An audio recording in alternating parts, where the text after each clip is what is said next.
Hey folks, this is Matt once again, and as you can see, this is a review for VHS 2. Now, for those who know my channel, you know I really hated the first one. In fact, the rant is still up. It's a fucking, I guess you call it an epic rant, because I was cursing up a storm on VHS, because I fucking hated it. I thought VHS in that sense was a very horrible shit of a movie. I fucking hated that movie to death. It was one of my least favorite movies of last year. So we get to this one. And I try to go into films I'm very close-minded, but when I finally sit my ass down to watch it, despite what people want to think, I actually become open-minded. Believe me, I'm very pessimistic before the film. But then when I actually sit down to watch a film, I kind of open my mind and go, okay, I'm going to be open-minded to it. You know, it's sort of like a dare. Okay, movie, give me your best shot, pal. I can take it. And after watching this film, I did not hate this film. I don't love it. I don't think it's great, but I do think it's better than the first film. I really do. I really do. I mean, I guess maybe at best I'd call this a time waster because there are maybe two stories at least that I enjoy or like to a certain extent, but yeah, how I put it. It didn't, it was, I don't think it was as bad as the first VHS. I really don't. It didn't annoy me as much. It didn't piss me off as much as the first VHS. I mean, first off, I just go into each of the stories. There's 4 stories and a wraparound, which is, I think the first one had 5 stories. This has 4 stories. It has 4 stories and has a wraparound. Okay. Now, the wraparound I thought was so lame, like the wraparound in the first film. But the wraparound in this one did not annoy me as much as the wraparound in the first film, but it still wasn't much. Because it starts out with these two, you find it's 2 PIs, one's male, one's female. They're filming, you get to see a naked guy as well as a naked girl, and you find it's the guy, PI was hired by the guy's wife to film that the guy's cheating on him, and the guy goes, okay, you want this footage, you don't have to pay me, oh wait, she's going to get it. So again, you don't really care for these characters, these 2 PIs, and now they're looking for this missing college kid. So they go in and they find some tapes, and of course, like stupid idiots in the first film, the guy's looking and the female PIs start watching the tape for some reason. And you see instances where you see someone in the back. But it didn't annoy me. It wasn't much of a wraparound. It really wasn't. It didn't annoy me as much as the first film, because the first film, those people were fucking god awful. Hey, let's make this girl show her tits. And let's almost rape her. Ha ha ha. And then let's just break a random house. Yeah, fuck. You know. And then there's a dead guy. There's a dead guy. I'm just gonna sit my ass down in front of a dead guy and watch a videotape. I like videotapes too, but not enough to watch them in front of a dead guy. I mean, that was the first film. You want to hear more? Watch my rant on that piece of shit. Here, it's still dumb, but it's not as dumb. So at least you went a little bit, but the wraparound's still not much. I mean, at least this film does end on the wraparound as well, which actually makes more sense, because the first film, the wraparound ends, and then you get the final story, which that doesn't even make sense in a structure way. Here, you get the final story, and then you get the end of the wraparound. That actually makes sense in a structured format. But the wraparound's not much. I mean, pretty much throughout each of the tapes, you see that the girl, she gets a nosebleed. She keeps watching the tape, though. All of a sudden, they find out by the end of the film that the missing kid, he wants to make his own tape. He shoots himself. They see on it that the guy shoots himself. Uh, the guy PI finds the girl dead, and then the kid who shot himself, He has an effect, which I did not mind the effect, has reminded me of, remember Day of the Dead, the original Day of the Dead? You had the zombie with the tongue hanging out. That's exactly what it looked like. And it was practical effect. I didn't mind it. It pretty much chokes the PI guy out and it ends. And yes, they all end the same depressing matter. Like most fucking foul footage. Of course, if you think about it, so does some Creepshow episodes too. Like Creepshow 2, I like The Raft, but that ends on a depressing note. Anyway, so do Thanks for the Ride Lady, because the girl gets killed and everyone dies. Even some in Creepshow 1, if you think about it. But some of these stories I thought were interesting enough to make me try to let that go. I didn't find anything in the first film interesting. What did you have in the first film? You had a couple of drunk college assholes getting drunk, and here's a lady who's got fucking "I'm a killer" on my forehead tattooed, and I liked you. I liked you. And then you find, oh, she's fucking crazy. She's a monster. And I see a guy's dick, and they try 50 minutes to get out of the bathroom, and then the guy dies and doesn't want his dick sucked because there's blood on it, and the guy's like, ah, and then she turns into some creature with some CGI shit and wings and flies away. And, the second story was the most boring married couple, and hey, let's show them pumping gas and talking about nothing, and with their ugly ass shirts, and then oh, hey, let's have a slasher film with a bunch of dumb, shitty characters, and y'all don't fucking die here, and then takes them 50 minutes to figure out what was that? What did you say? Or the guy with his fucking chest hair out talking to a girl on Skype, and that was just a stupid plot. Anyway, I ranked that on the first movie. Here, dude, the wraparound's not much, and even the first story is not much. It's directed by Adam Wingard. Pretty much, it's a guy gets a he had no vision in his eye, so he gets an operation because they want to test it. They put something in his eye, like a recording chip in his eye, so that you can get data. Um, and really, the lead guy is not much of an actor, and his reactions, I'm like, what the fuck are you reacting like that for? Something falls to the ground. He looks. It looks like there's something under his bed covers. He pulls up. There's nothing there. He turns. All of a sudden, there's a guy there. He calls. Says, "I want this fucking thing out." And he sees his little girl pop up.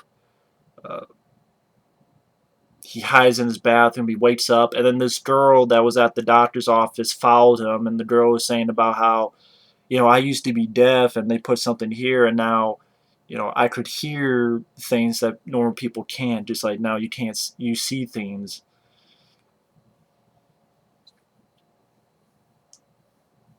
And all of a sudden, when the girl's talking to him, the guy sees a dead guy. He's like, "Oh my god, who's that?" And she's like, "Yeah, I can hear him. That's my dead uncle." And she's like, "Look at me." And I found a way to sort of make them go away for a while. And it's sex. So you see her titties. And I'm like, dude, act better. Because you're seeing a dead guy in his tidy whities. And you're acting like, oh, huh. There's that guy over there. Like, he doesn't even have, like, what the fuck? Or what the fuck? Or holy shit? Or what the fuck is going on? Like, he doesn't even do that. He just, like, dude, act better. So I guess, has sex with the girl to make the ghost go away or whatever. And wakes up, sees something under his covers again, opens, oh, there's a kid in the bed. That girl who he has sex with, she drowns in the pool. The guy freaks out, cuts his eye out. But now he can't see them, and they grab him, they make him swallow the camera, and that's the way the story ends. And I'm like, oh my god, man. Oh my god, this is not going to go well. This is not going to go well. Because the wraparound story, I'm not giving a shit about. This first story I thought was really lame. The lead actor, I did not give a fuck about his performance. But then this next story I actually liked. And really enough, is from Eduardo Sánchez and Gregg Hale, who helped do the Blair Witch Project, which really enough I am wearing. I thought this was actually an interesting idea, where you have this cyclist, he's just riding his bike and he tosses a woman he loves, and all of a sudden he has like a bike cam. Once again, it's like, how the fuck does all this shit get on a VHS tape? Why use the VHS tape format? I don't know why. But this story was interesting because he's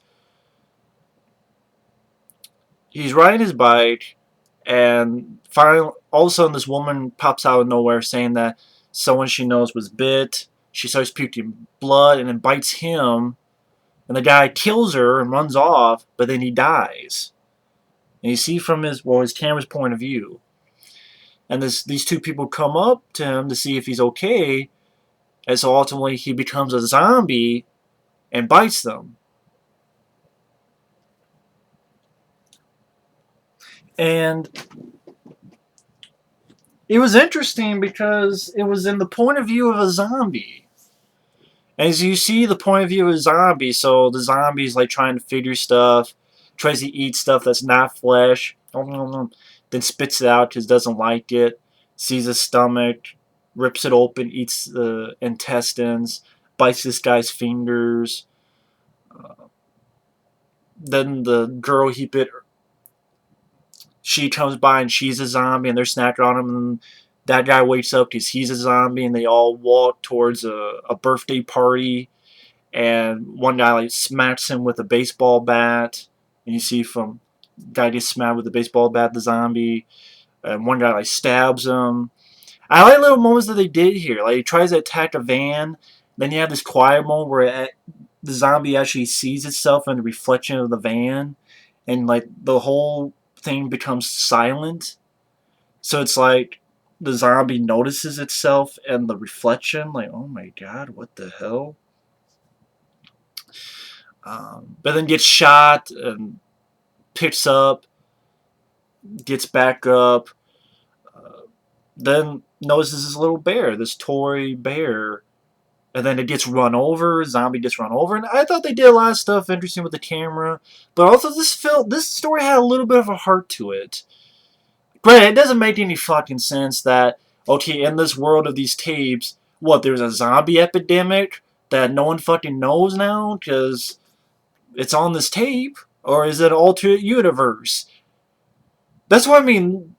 Just get rid of the wraparound story. You don't need a fucking wraparound story. You could just have, these are tapes that we found. I don't know. You don't even need a wraparound story. You really don't. You just get rid of the wraparound story shit. You really don't. I mean, I guess you could say the same thing for Creepshow. Well, you could do it like that. Remember Creepshow? You had Jordy, Stephen King. Like, the whole world got covered with that green moss shit, but then you see other stories like, well, they're not covered with green moss shit, the world.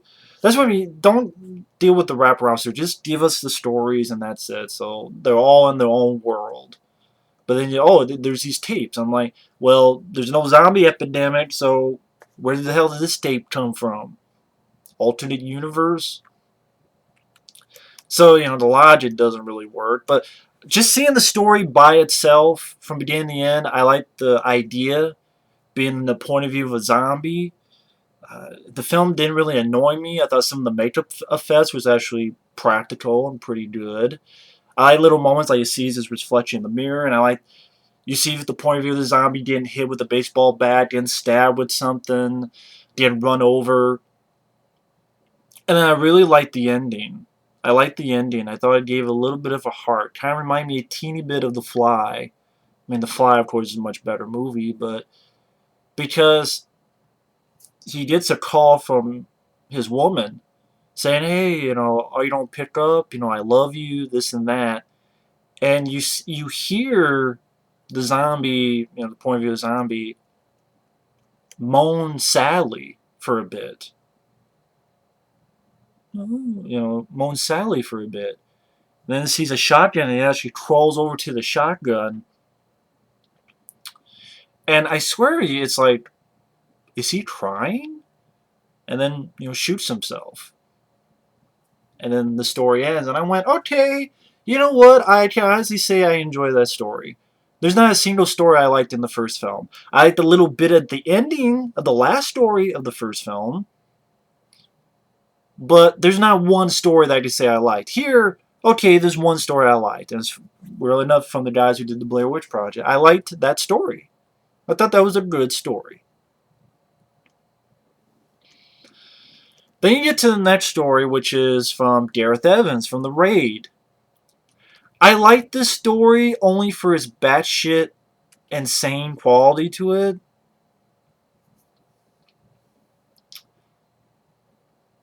This one, I'm like, what the fuck? Honestly, I don't even want to give it away.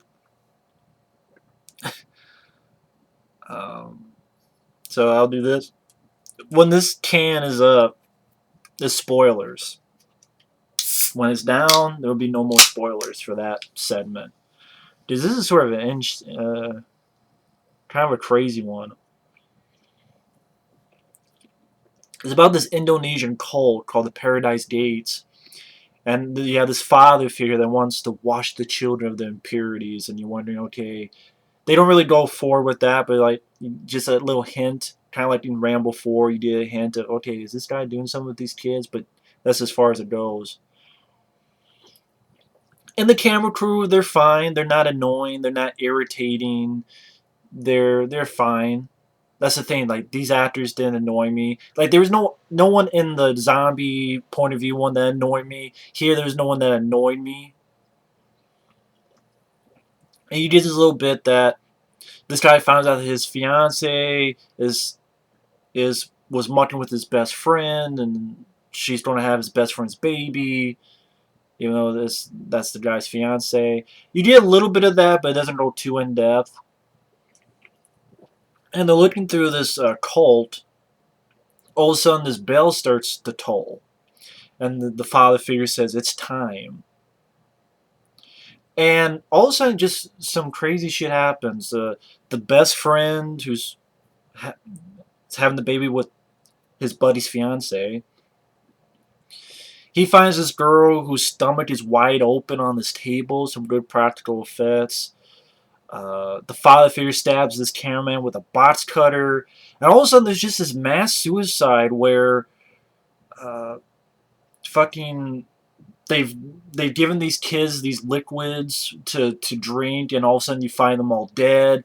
All these guys, they shoot themselves. Boom, shoot themselves in the fucking head.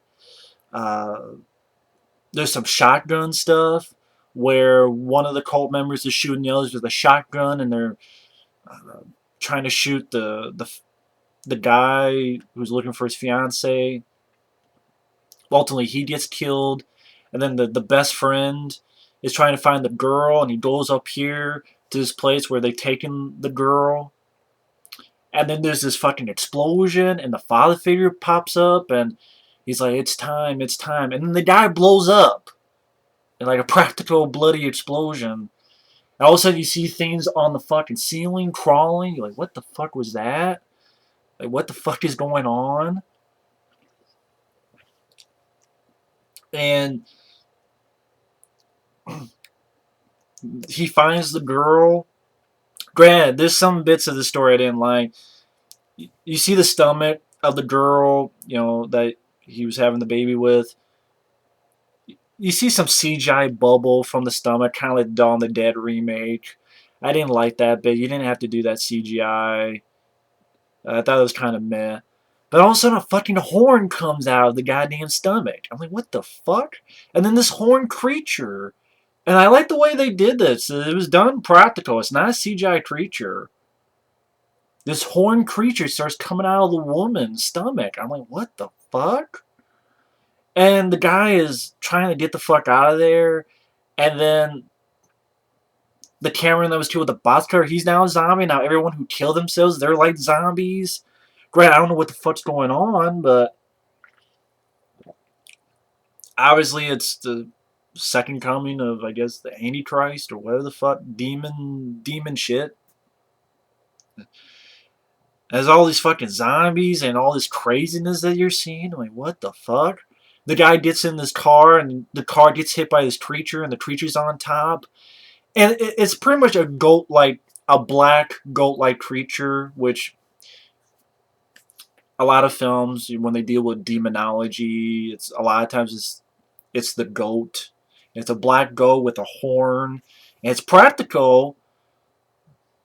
Looks a little bit stiff, but it's practical. But then it loses me because the guy like crawls out and the thing is on top of the vehicle and looks down.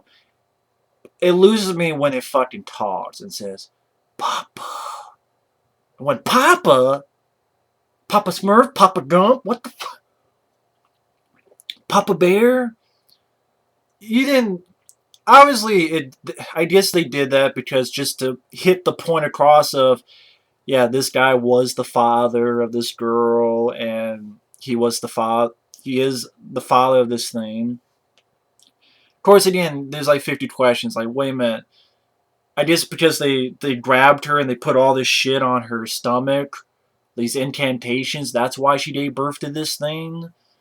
I mean, there's 50 questions you could put, but I wasn't bored. I wasn't bored. I was kind of like, what the fuck is going on? I wasn't bored with this film, with that story, at least. And I'm like, okay, this is. I'm not sure if this really goes in a realm of making sense, and it really does seem pretty fucking random.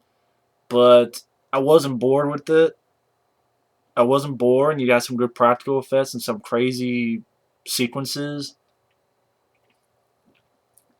But the Papa thing, you lost me with that. Come on. You don't have a creature say, Papa. How about fucker? You know. But, okay, no spoil. Okay. But yeah, you lost me with that bit of business. But other than that, it wasn't boring. I mean, I honestly say it wasn't boring. So, even though I do have problems with it, it wasn't boring to me. Then you get to the last story, which is from Jason Eisener, who did Hobo with a Shotgun. And this one I was pretty 50-50 on. Because I don't like the idea that they put this camera on this fucking dog. So at times when you see the camera, like here you'll see like tufts of hair. Like here, and then like here and here. Like tufts of hair because it's on a dog. I didn't like that idea at all. That was kind of stupid. Why the fuck would you put a camera on a fucking dog? I've never heard of anyone putting a camera on a fucking dog. And you have kids who have water guns. They play pranks, and like this one kid's older sister brings her boyfriend. They get on. They catch them while they're having sex. And then to get bad, they put the camera back on the dog to catch the one kid masturbating. You don't see it, but because they want to catch him because they caught him having sex. And I'm like, okay, what's going on? Where is this going? But then this bright light and this bright sound emerges, and these aliens jump out. I'm like, okay, it's an alien story. It's not a zombie story. It's an alien story. And on one hand, the creatures, the aliens, do look like something you see out of the Scary Movie 3. But at the same time, it didn't bother me as much as I know a few, because it wasn't CGI. I thought they were shown quick enough to not make me laugh. I'm like, okay, it's practical, but they went with the gray alien look. Maybe if they went for more of a darker, uh, like different looking alien, maybe it would have worked better. But they went more for the gray alien look. But I thought it was decent because it was practical and you saw the aliens. And sometimes this is the one that was too shaky at times, so at times I didn't know what the fuck was going on. But at the same time, I liked how some of the stuff filmed, like when they were dragged into the water, and then the scene where they're giving CPR, and then you see in the back there's an alien, but then the light fades, and then when it fades back in, they're closer, then it fades out. Then it fades in, they're a little bit closer. So I like how some of the stuff was filmed in that aspect. Then they called the cops come, then all of a sudden the cops disappear. I like the way that scene was handled where the cop lights just disappear and it's like, what's going on? And Then the older brother's taken. When people are taken, I thought the way it was handled was pretty decent. They hide in this barn. Again, this is a time where you get a little bit like shaky lights, the shaky cameras. So you don't know what's going on. Then the last is the kid. I like this effect where the kid's holding to the dog, and you see in one shot he gets taken right up to the ceiling, drops the dog, and the dog falls down. You see the camera bounce off, and the dog is laying there in blood, and then dies. So this was a 50-50 one because I like some of the way it's shot, the way it's handled with, like I said, when there's a shot where the aliens come in, they fade out, then fade in, and you see the alien come closer, fade out, fade in. So I liked some of the way it was shot. At the same time, the characters really weren't that likable, and the fact that they put the camera on the dog really. That's what I mean. This one that was a sort of a 50-50 one. I'm like, some of it I found interesting, some of it like, eh. But at the end of the day, VHS 2, I gotta say, it at least had two stories that were interesting to me.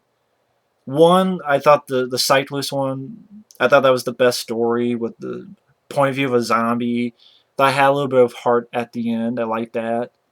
And the Indonesian cult one by Gareth Evans, I thought it was just sort of like batshit crazy. Even though there's a couple things I'm like, did you really have to do with that? But I thought, wow, it was kind of batshit insane. Okay. So I like those two stories. The wraparound was useless. You could have just taken the wraparound out entirely. The first story was definitely the weakest with the chip in the guy's eye, like camera eye. That was useless with the. I thought the lead guy was pretty terrible. And the last story with the aliens and the sort of like they're having a slumber party and such. I don't know. It was 50-50. I liked some of the stuff that the way it was shot. Not the way it was shot, but I don't know, some of the there were some sequences I enjoyed in the film. Some surprised, like, oh shit, okay. I thought some decent jump scares. I must admit, some decent jump scares. Yeah, the aliens, they could look like something else scary movie 3 or 4. But I do like the fact it was practical, and I thought you saw enough of them, but not too much the fact that, at least to me, it didn't make me laugh. Again, I appreciate that it was practical. It wasn't just a CGI creature going, ah. I thought some of the scenes worked. Some of the scenes didn't, but some of the scenes worked. I know it's kind of vague, but whatever. But yeah, VHS 2. I could definitely say I definitely think this is better than the first film. I know there's some people who think the first film's better. I don't see how. I really don't see how the first one is better than this. The first one has nothing. Doesn't have an iota of shit. Here, I don't love the film. Again, I'm kind of mixed, but I'm surprised. I was figured I was going to do a full-on rant. Even there's a good guy on here, a very nice guy on here, Review Teen MB, who did a rant on the film and even commented, man, maybe when I want to rant on something. But this is what I do. This is why, again, whether you agree or disagree, I'm going to be honest on an opinion. I could just say, oh, I hate it entirely, but that would not be me being honest. I thought there's actually some decent stuff in this. I don't love the film. I would not want a VHS 3, but I do think there was some decent stuff in it. So I give a little bit of a golf clap on at least those two of those stories. Granted, it'd be nice to have stories that didn't end the same way where everyone dies, but there's a lot of Tales from the Crypt episodes that I'm sure end that way, and Creep Show that end that way, and other anthology films that end that depressing way. But at least here, I thought there was actually some interesting stories. There's not a single interesting story in VHS. I'm sorry. I defy anyone who says there is. You can say there is, but there's not a single story in the first film that's at all interesting. It was never scary. But VHS 2 I thought was actually a step up. But at the same time, it's not like I don't want to put it in my top 10 because it's not like I love or like the film. time waster at most, but yeah, it's a time waster at most. But either way, I don't know what else to say. But VHS 2, the fact that I wasn't full on ranting on this and actually found two or so decent stories, I'm definitely surprised. I'm definitely surprised. So either way, thanks for watching. Take care. See ya. And see you later on the next review.